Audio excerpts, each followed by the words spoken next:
আমাদের প্রতিনিধি সুপ্রকাশ চক্রবর্তী কলকাতা উত্তর লোকসভা আসনের গণনা সম্পর্কে জানাচ্ছেন। দেখো, অন্যান্য যে লোকসভা কেন্দ্র সেখানে ফল প্রায় প্রকাশ হয়ে গেলেও কিন্তু আমরা যেখানে আছি সেই উত্তর কলকাতা লোকসভা কেন্দ্রে যেখানে গণনা হচ্ছে সেই নেতাজি ইন্ডোর স্টেডিয়ামে, এখানে কিন্তু গণনার কাজ চলছে অনেকটাই ধীর গতিতে।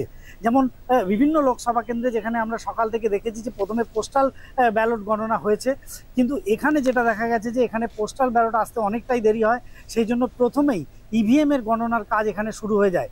তো এখন পর্যন্ত যে 12 রাউন্ড গণনা এখানে হয়েছে, সেই 12 রাউন্ড গণনা শেষে আমরা দেখছি তৃণমূল কংগ্রেসের সুদীপ বন্দ্যোপাধ্যায় প্রায় 46,000-এর বেশি ভোটে লিড হয়েছে, এগিয়ে আছে। একইভাবে তাপস রায় বিজেপি যিনি দ্বিতীয় পজিশনে আছেন এবং কংগ্রেসের প্রদীপ ভট্টাচার্য তিনি তৃতীয় পজিশনে আছেন।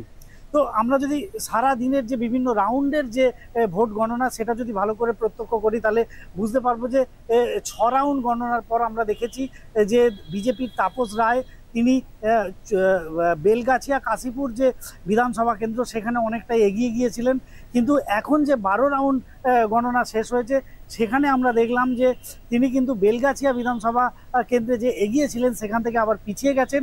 একইভাবে চৌরঙ্গী বিধানসভা কেন্দ্রে তিনি আবার এগিয়ে গেছেন। তো স্বাভাবিকভাবেই বলা যায় যে গণনার গতি প্রকৃতি যেভাবে চলছে তাতে এক কথায় মোটামুটি পরিষ্কার যে তৃণমূল কংগ্রেস প্রার্থী এখানে জয় লাভ করতে পারে। তবু আমরা শেষ পর্যন্ত অপেক্ষা করব যতক্ষণ না সম্পূর্ণভাবে ফলাফল প্রকাশ হয়।